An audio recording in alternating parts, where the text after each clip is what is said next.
Punjabi radio USA ਸੁਣ ਰਹੇ ਸਾਰੇ ਸਰੋਤਿਆਂ ਨੂੰ ਪਿਆਰ ਭਰੀ ਸਤਿ ਸ੍ਰੀ ਅਕਾਲ ਜੀ। ਆਇਆਂ ਨੂੰ ਸਵਾਗਤ ਹੈ ਪ੍ਰੋਗਰਾਮ ਅਪਡੇਟ ਕੈਲੀਫੋਰਨੀਆ। ਮੈਂ ਰਾਜਕਨਵੀਰ ਸਿੰਘ ਜੁੜ ਚੁੱਕੇ ਨੇ ਹਰਜੋਤ ਸਿੰਘ ਜੀ, ਸਵਾਗਤ ਹੈ, ਸਤਿ ਸ੍ਰੀ ਅਕਾਲ। ਧੰਨਵਾਦ ਜੀ। ਆਇਆਂ ਨੂੰ ਪੰਜਾਬੀ ਰੇਡੀਓ USA ਦੇ ਜਿੰਨੇ ਵੀ ਸਰੋਤੇ ਸਾਡੇ ਸਾਰੇ AM ਸਟੇਸ਼ਨਸ, FM ਸਟੇਸ਼ਨਸ, ਘਰਾਂ ਦੇ ਵਿੱਚ ਰੇਡੀਓ ਸੈਟਸ ਦੇ ਰਾਹੀਂ, ਟੈਲੀਫੋਨ ਦੇ ਰਾਹੀਂ, ਫੇਸਬੁੱਕ, YouTube ਤੇ ਲਾਈਵ ਦੇਖ ਰਹੇ ਹੋ, ਸੁਣ ਰਹੇ ਹੋ, ਸਾਰਿਆਂ ਨੂੰ ਜੀ ਆਇਆਂ ਨੂੰ ਤੇ ਬਹੁਤ ਹੀ ਪਿਆਰ ਤੇ ਸਤਿਕਾਰ ਭਰੀ ਸਤਿ ਸ੍ਰੀ ਅਕਾਲ। ਸਰੋਤਿਓ, ਅੱਜ ਜੂਨ ਦੀ 8 ਤਰੀਕ ਆ, ਦਿਨ ਸੋਮਵਾਰ ਆ ਤੇ ਤੁਹਾਡੇ ਲਈ ਸ਼ਾਮ ਦਾ ਅਪਡੇਟ ਕੈਲੀਫੋਰਨੀਆ ਪ੍ਰੋਗਰਾਮ ਲੈ ਕੇ ਹਾਜ਼ਰ ਹੋਏ ਆ। ਪ੍ਰੋਗਰਾਮ ਨੂੰ ਸਪਾਂਸਰ ਕਰਦੇ ਨੇ ਖਾਲਸਾ ਇੰਸ਼ੋਰੈਂਸ ਏਜੰਸੀ, ਜਿਨ੍ਹਾਂ ਦੇ ਕੋਲੋਂ ਹਰ ਇੱਕ ਤਰੀਕੇ ਦੇ ਇੰਸ਼ੋਰੈਂਸ ਤੁਸੀਂ ਕਰਵਾ ਸਕਦੇ ਹੋ। ਇੰਸ਼ੋਰੈਂਸ ਬਾਰੇ ਪਤਾ ਕਰਨ ਲਈ ਕਾਲ 408-272-2500। ਟਿਰਕੇਨਾ immigration law firm, US immigration ਦਾ ਹੋਵੇ ਕਿਸੇ ਵੀ ਤਰੀਕੇ ਦਾ ਕੰਮ, ਕਾਲ ਅਟਰਨੀ ਜੇ ਟਿਰਕੇਨਾ 415-909-0503। Gurbachan Singh Nagra Sacramento, Kulwant Singh Jaspal Kaur Johal, Satnam Singh Tatla Yuba City, Gurdev Singh Sohal, Baljinder Singh, Rashpal Kaur Johal Antelope, Jaswinder Nagra Roseville, Avtar Singh Manzil Clovis, Joga Singh Puar Orangevale, Sarabjit Singh Toot Yuba City, Gurnek Singh Bagri Fresno, Paramjit Singh ਦਾਖਾ ਬਰਕਲੇ। ਸਾਰਿਆਂ ਦਾ ਧੰਨਵਾਦ। ਤੁਸੀਂ ਵੀ ਇਸ ਪ੍ਰੋਗਰਾਮ ਨੂੰ ਸਪਾਂਸਰ ਕਰਨਾ ਚਾਹੁੰਦੇ ਹੋ, ਸੰਪਰਕ ਕਰ ਸਕਦੇ ਹੋ 408-722-7698 ਜੀ। ਅੱਜ ਦੀਆਂ ਖਬਰਾਂ ਵੱਲ ਚੱਲੀਏ ਤੇ ਵਾਸ਼ਿੰਗਟਨ ਪੋਸਟ ਰਿਪੋਰਟ ਕਰ ਰਿਹਾ ਵੀ ਜਿੰਨੀ ਤੇਜ਼ੀ ਦੇ ਨਾਲ ਇਜ਼ਰਾਈਲ ਤੇ ਇਰਾਨ ਦੇ ਵਿੱਚ ਸਟ੍ਰਾਈਕਸ ਇੱਕ ਦੂਜੇ ਦੇ ਅਗੇਂਸਟ ਹੋਈਆਂ ਤੇ ਹੁਣ ਇਹ ਲੱਗ ਰਿਹਾ ਆ ਵੀ ਦੋਨੋਂ ਮੁਲਕ ਜਿਹੜੇ ਆ ਇਸ ਨੂੰ ਠੰਡਾ ਜਿਹੜਾ ਕਰਨ ਜਾ ਰਹੇ ਹੈਗੇ ਆ। ਪ੍ਰੈਜ਼ੀਡੈਂਟ ਡੋਨਲਡ ਟਰੰਪ ਉਹਨਾਂ ਨੇ ਵੀ ਦੋਨਾਂ ਮੁਲਕਾਂ ਨੂੰ ਇਹ ਕਿਹਾ ਵੀ ਇਹ ਜੋ ਤੁਸੀਂ ਇੱਕ ਦੂਜੇ ਦੇ ਸਟ੍ਰਾਈਕ ਕਰ ਰਹੇ ਆ ਇਸ ਨੂੰ ਰੋਕਿਆ ਜਾਵੇ। ਵੀਕਐਂਡ ਦੇ ਦੌਰਾਨ ਇਹ ਸਾਰਾ ਕੁਝ ਵਾਪਰਿਆ।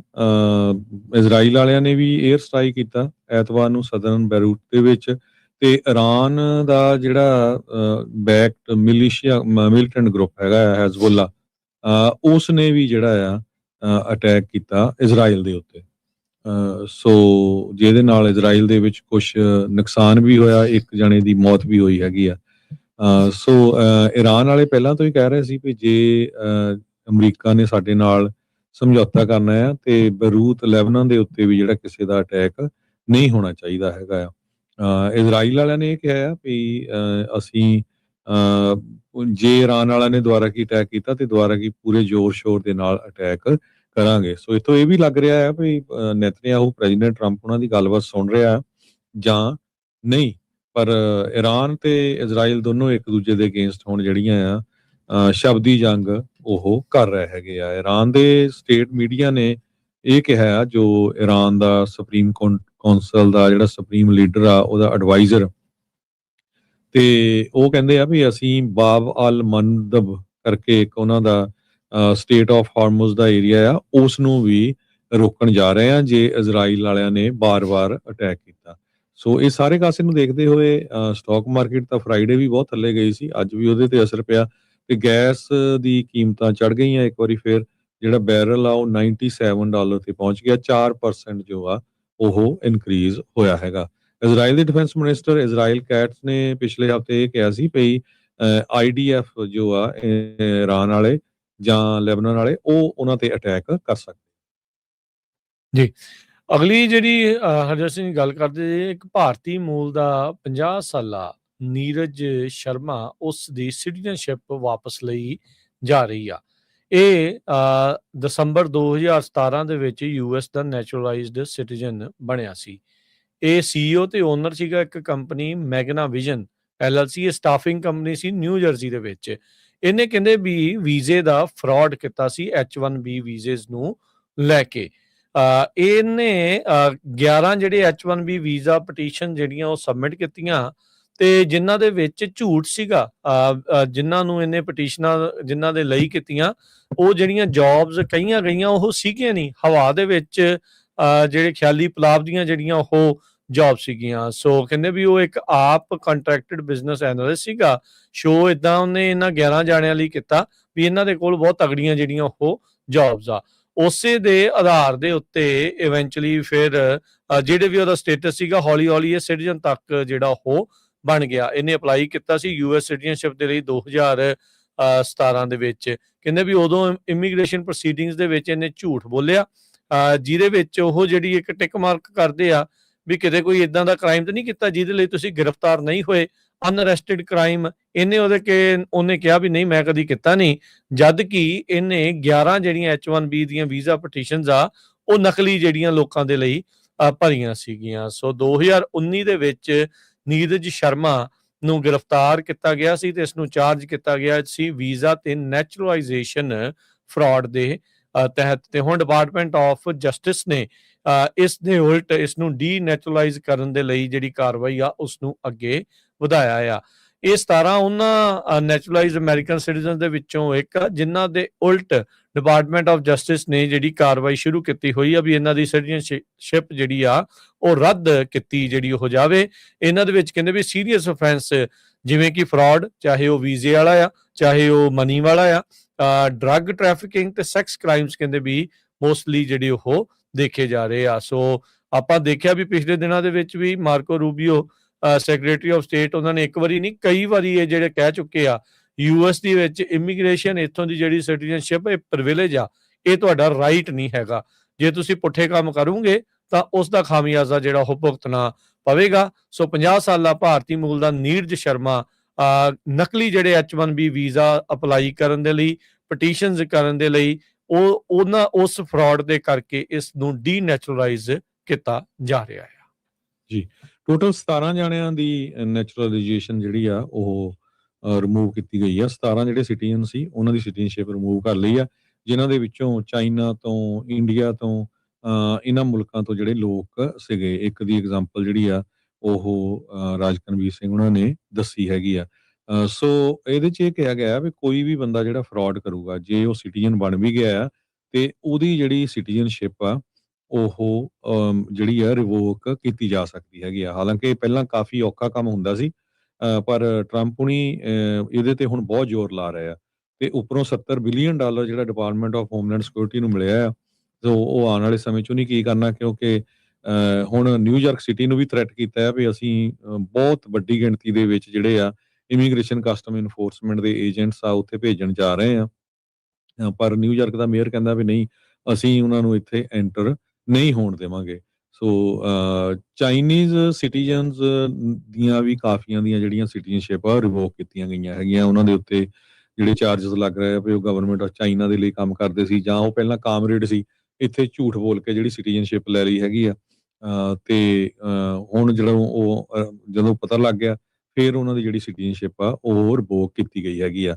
ਸੋ ਚਾਈਨਾ, ਇੰਡੀਆ ਤੋਂ ਬਿਨਾਂ Mexico, Vietnam, L Salvador, Jamaica ਤੇ ਫਿਲੀਪੀਨਸ, ਇਹਨਾਂ ਮੁਲਕਾਂ ਦੇ ਜਿਹੜੇ ਲੋਕ ਆ ਜਿਹੜੇ 17 ਦੀ ਜਿਹੜੀ ਸਿਟੀਜ਼ਨਸ਼ਿਪ ਆ ਉਹ ਰਿਮੂਵ ਕੀਤੀ ਗਈ ਹੈਗੀ ਆ। ਜੀ, ਅਗਲੀ ਗੱਲ ਕਰਦੇ ਜੀ H1B ਵੀਜ਼ੇ ਦੇ ਨਾਲ ਹੀ ਸੰਬੰਧਿਤ ਆ। ਇੱਕ US ਦੇ ਜਿਹੜੇ ਜੱਜ ਆ, ਫੈਡਰਲ ਜੱਜ ਆ, ਉਹਨਾਂ ਨੇ ਕਿਹਾ ਵੀ ਜਿਹੜਾ ਟਰੰਪ ਹੁਣਾਂ ਦੇ ਦੁਆਰਾ $1 ਲੱਖ ਫੀਸ ਲਾਈ ਗਈ ਹੈ H1B ਵੀਜ਼ੇ ਦੇ ਉੱਤੇ, ਉਸ ਨੂੰ ਜਿਹੜਾ ਉਹ ਅਨਕਨਸਟੀਟਿਊਸ਼ਨਲ, ਅਨਲਾਫੁਲ ਕਹਿ ਦਿੱਤਾ ਹੈਗਾ ਆ। ਸੋ ਕਹਿੰਦੇ ਵੀ ਇਹ ਜਿਹੜਾ ਕਾਂਗਰਸ ਹੀ ਆਥੋਰਾਈਜ਼ ਕਰ ਸਕਦੀ ਆ ਇਦਾਂ ਦੀ ਜਿਹੜੀ ਉਹ ਫੀਸ ਨੂੰ। US ਡਿਸਟ੍ਰਿਕਟ ਜੱਜ ਲੀਓ ਸੋਰਕਿਨ ਬੋਸਟਨ ਦੇ ਵਿੱਚ ਉਹਨਾਂ ਨੇ ਅੱਜ ਇਹ ਜਿਹੜੀ ਰੂਲਿੰਗ ਆ ਉਹ ਦਿੱਤੀ ਆ। 20 ਡੈਮੋਕ੍ਰੇਟ ਸਟੇਟਸ ਦੇ ਜਿਹੜੇ ਅਟਾਰਨੀ ਜਨਰਲਸ ਆ ਉਹਨਾਂ ਨੇ ਟਰੰਪ ਹੁਣਾਂ ਦੇ ਇਸ ਆਰਡਰ ਨੂੰ ਚੈਲੰਜ ਕੀਤਾ ਸੀਗਾ ਵੀ ਜੇ ਕਿਸੇ ਨੇ ਵੀ H1B ਵੀਜ਼ਾ ਨਵਾਂ ਅਪਲਾਈ ਕਰਨਾ ਆ ਬਾਹਰਲੇ ਮੁਲਕ ਤੋਂ ਤਾਂ ਉਹਨਾਂ ਨੂੰ $1 ਲੱਖ ਜਿਹੜੀ ਫੀਸ ਆ ਉਹ ਦੇਣੀ ਪਵੇਗੀ। ਸੋ ਉਸ ਦੇ ਉਲਟ ਕੇਸ ਜਿਹੜਾ ਉਹ ਲਾਇਆ ਗਿਆ ਸੀਗਾ। ਸੋ ਇਹ ਸਾਰਾ ਕੁਛ ਜਿਹੜਾ ਉਹ ਇਹਨਾਂ ਨੇ ਕਿਹਾ ਆ। ਸੋ ਕਹਿੰਦੇ ਵੀ ਜਿਹੜੇ ਜੱਜ ਸੋਰੋਕਿਨ ਆ ਉਹਨਾਂ ਨੇ ਇਹ ਕਨਕਲੂਡ ਕੀਤਾ ਵੀ ਇਹ ਜਿਹੜੀ ਫੀਸ ਆ ਇਹ ਪੈਨਲਟੀ ਨਹੀਂ ਬਲਕਿ ਟੈਕਸ ਹੈਗਾ ਆ ਜੋ ਰਿਪਬਲਿਕਨ ਪ੍ਰੈਜ਼ੀਡੈਂਟ ਨੇ ਲਾਇਆ ਆ ਇੱਕ ਹਿਸਾਬ ਦੇ ਨਾਲ। ਪਰ ਕਹਿੰਦੇ ਵੀ ਕਿਉਂਕਿ ਕਾਂਗਰਸ ਦੇ ਦੁਆਰਾ ਇਸ ਦੀ ਆਥੋਰਾਈਜ਼ੇਸ਼ਨ ਨਹੀਂ ਹੈਗੀ ਤੇ ਇਹ ਜਿਹੜਾ ਆ ਉਹ ਇਸ਼ੂ ਕਰਨ ਦਾ ਅਧਿਕਾਰ ਉਹਨਾਂ ਦੇ ਕੋਲ ਨਹੀਂ ਹੈਗਾ। ਇੰਪਲੀਮੈਂਟ ਜਿਹੜਾ ਉਹ ਨਹੀਂ ਕਰ ਸਕਦੀ ਸਟੇਟ ਡਿਪਾਰਟਮੈਂਟ ਤੇ USCIS। ਸੋ ਇਹ ਜਿਹੜੇ ਜੱਜ ਆ ਇਹਨਾਂ ਨੂੰ ਪ੍ਰੈਜ਼ੀਡੈਂਟ ਬਰਾਕ ਓਬਾਮਾ ਨੇ ਅਪੁਆਇੰਟ ਕੀਤਾ ਸੀਗਾ। ਉਹਨਾਂ ਨੇ ਇਸ ਜੱਜ ਨੇ ਸਾਈਟ ਕੀਤਾ US ਸੁਪਰੀਮ ਕੋਰਟ ਦੀ ਫਰਵਰੀ ਦੀ ਜਿਹੜੀ ਰੂਲਿੰਗ, ਜਿਸ ਦੇ ਵਿੱਚ ਉਹਨਾਂ ਨੇ ਟਰੰਪ ਹੁਣਾਂ ਦੇ ਜਿਹੜੇ ਟੈਰਿਫ ਆ ਸੁਪਰੀਮ ਕੋਰਟ ਨੇ ਗੈਰ ਕਾਨੂੰਨੀ ਜਿਹੜੇ ਉਹ ਕਰਾਰ ਦੇ ਦਿੱਤੇ ਸੀਗੇ, ਵੀ ਕਹਿੰਦੇ ਵੀ ਇਹ ਕਾਨੂੰਨ ਸਿਰਫ ਨੈਸ਼ਨਲ ਐਮਰਜੈਂਸੀ ਦੇ ਵਿੱਚ ਵਰਤਿਆ ਜਿਹੜਾ ਉਹ ਜਾ ਸਕਦਾ ਆ। ਸੋ $1 ਲੱਖ ਦੀ ਜਿਹੜੀ ਫੀਸ ਆ ਉਸ ਨੂੰ ਅਨਲਾਫੁਲ ਇਸ ਜੱਜ ਦੇ ਦੁਆਰਾ ਕਰਾਰ ਦੇ ਦਿੱਤਾ ਗਿਆ ਆ। ਕਿਸੇ ਟਾਈਮ ਦੇ ਉੱਤੇ ਹਰਜੋਤ ਸਿੰਘ ਜੀ ਇਹ ਜਿਹੜੀ ਫੀਸ ਆ $2 ਤੋਂ $5,000 ਦੇ ਦਰਮਿਆਨ ਹੁੰਦੀ ਸੀ, ਤੇ ਵਧਾ ਕੇ $1 ਲੱਖ ਕਰ ਦਿੱਤੀ ਗਈ ਸੀ। ਅਗਲੀ ਖਬਰ ਜਿਹੜੀ ਆ ਸਵੇਰੇ ਵੀ ਆਪਾਂ ਸਾਂਝੀ ਕੀਤੀ ਸੀ, ਲਾਸ ਐਂਜਲਸ ਦੇ ਮੇਅਰ ਨੂੰ ਲੈ ਕੇ ਬਹੁਤ ਜ਼ਿਆਦਾ ਜਿਹੜੀ ਆ ਰੌਚਕ ਬਣੀ ਹੋਈ ਹੈਗੀ ਆ। ਹੁਣ ਭਾਰਤੀ ਮੂਲ ਦੀ ਨਿਤਿਆ ਰਮਨ ਜੋ ਤੀਜੇ ਪੋਜੀਸ਼ਨ ਦੇ ਉੱਤੇ ਆ, ਉਹ ਹੁਣ ਸੈਕੰਡ ਪੋਜੀਸ਼ਨ ਦੇ ਉੱਤੇ ਹੋ ਗਈ ਆ। ਸੋ ਜੇ ਇਸੇ ਤਰ੍ਹਾਂ ਹੀ ਚੱਲਦਾ ਰਿਹਾ ਤੇ ਆਉਣ ਵਾਲੀ ਨਵੰਬਰ ਦੇ ਵਿੱਚ ਜਿਹੜੀ ਇਲੈਕਸ਼ਨ ਹੋਊਗੀ, ਉਹ ਮੌਜੂਦਾ ਮੇਅਰ ਕੈਰਨ ਬਾਸ ਤੇ ਜਿਹੜੇ ਮੌਜੂਦਾ city council member Nitya Raman ਦੇ ਵਿਚਕਾਰ ਹੋਊਗੀ।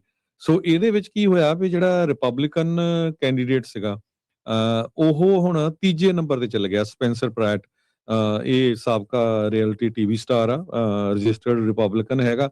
ਸੋ ਇਨ ਬਹੁਤ ਤਕੜੀ ਜਿਹੜੀ ਕੈਂਪੇਨ ਆ ਉਹ ਲਾਸ ਐਂਜਲਸ 'ਚ ਚਲਾਈ ਸੀ, ਕਿਉਂਕਿ ਹੁਣ 50% ਵੋਟਾਂ ਤਿੰਨਾਂ ਵਿੱਚੋਂ ਕਿਸੇ ਵੀ ਕੈਂਡੀਡੇਟ ਨੂੰ ਨਹੀਂ ਮਿਲਣਗੀਆਂ, ਤੇ ਦੋ ਜਿਹੜੇ ਟੌਪ ਦੇ ਫਿਨਿਸ਼ਰ ਹੋਊਗੇ, ਜਿਹੜੇ ਟੌਪ ਦੀਆਂ ਜਿਨ੍ਹਾਂ ਦੋ ਕੋਲ ਵੋਟਾਂ ਹੋਊਗੀਆਂ, ਉਹ ਰਨ ਆਫ ਇਲੈਕਸ਼ਨ ਜੋ ਨਵੰਬਰ ਦੇ ਵਿੱਚ ਹੋਣੀ ਆ ਉੱਥੇ ਹੋਊਗੀ। ਸੋ ਬਾਸ ਦੇ ਪਿੱਛੇ ਨਿਤਿਆ ਰਮਨ ਇਹ ਬਹੁਤ ਪ੍ਰੋਗਰੈਸਿਵ ਹੈਗੀ ਆ, ਕਾਫੀ ਹਾਈਲੀ ਐਜੂਕੇਟਡ ਆ, ਹਾਰਵਰਡ ਤੋਂ ਐਜੂਕੇਟਡ ਹੈਗੀ ਆ, ਮੌਜੂਦਾ ਸਿਟੀ ਕੌਂਸਲ ਮੈਂਬਰ ਹੈਗੀ ਆ।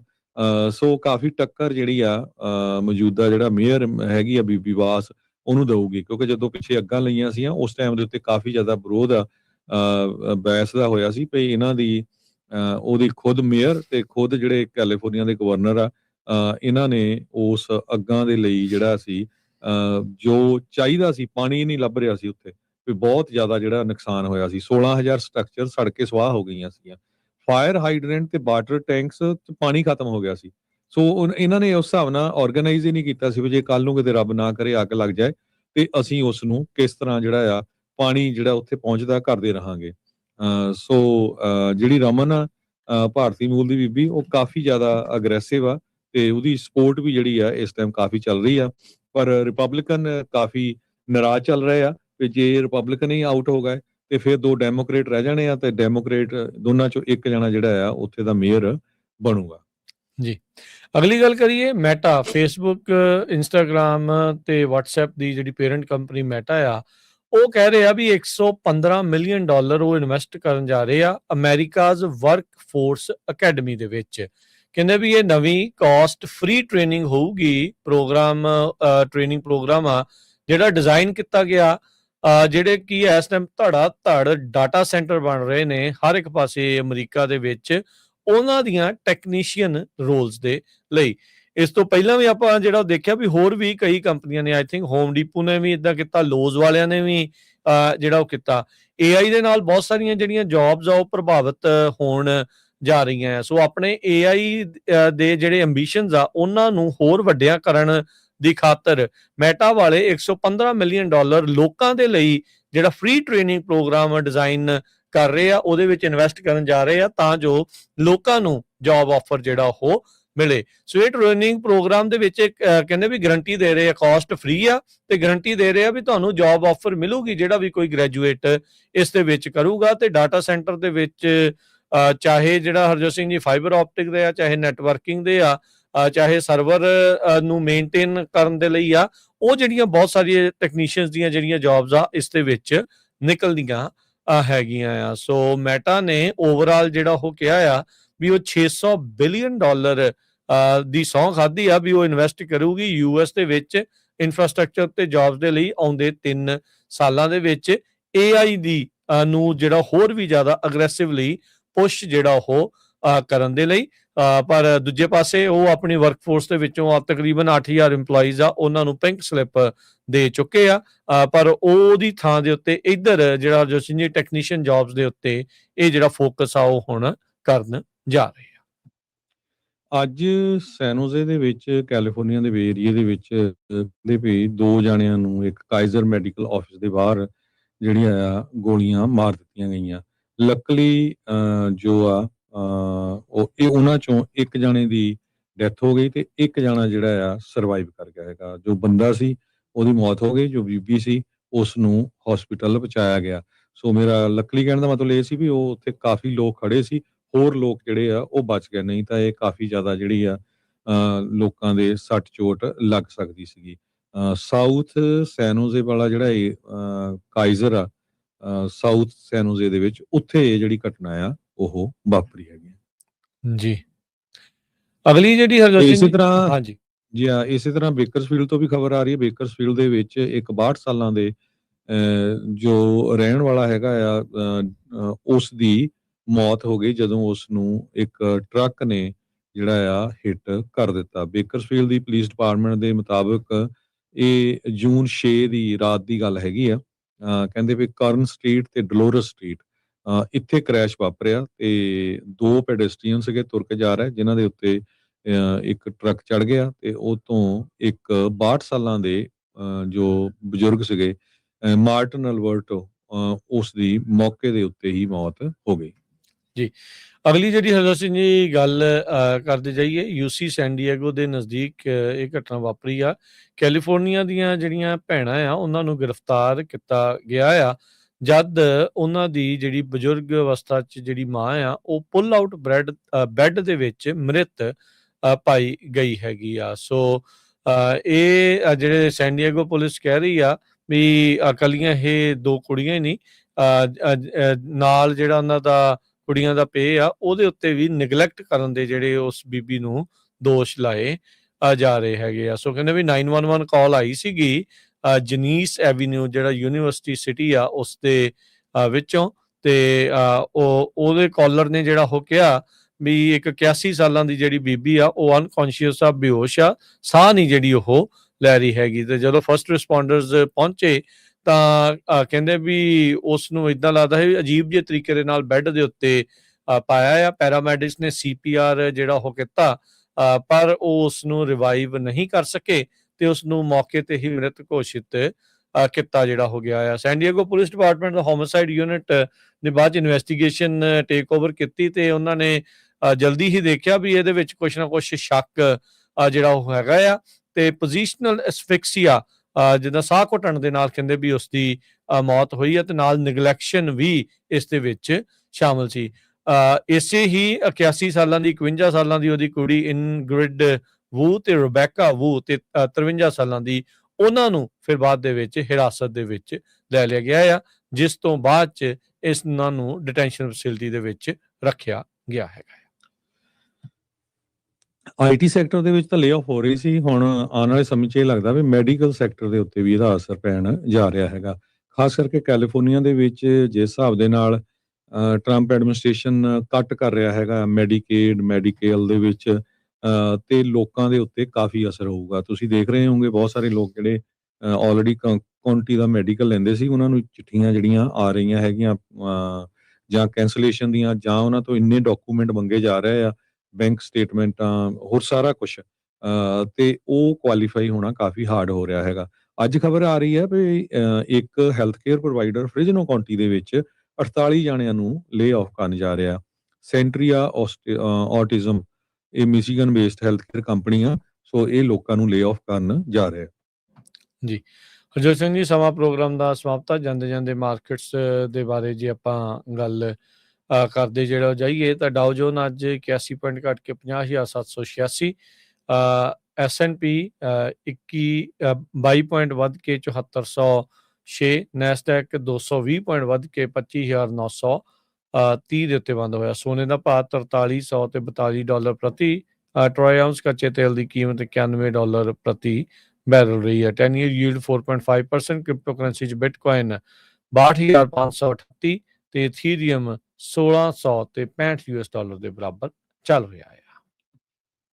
ਆਪਾਂ ਕਰੰਸੀ ਦੀ ਗੱਲ ਕਰਦੇ ਜਾਈਏ, $1 ਦੇ ਬਰਾਬਰ ਕੈਨੇਡਾ ਦੇ $1 ਤੇ 40 ਸੈਂਟ ਰਹੇ ਆ, ਪਾਕਿਸਤਾਨ ਦੇ 278 ਰੁਪਏ ਤੇ 49 ਪੈਸੇ, ਇੰਡੀਆ ਦੇ 95 ਰੁਪਏ ਤੇ 56 ਪੈਸੇ।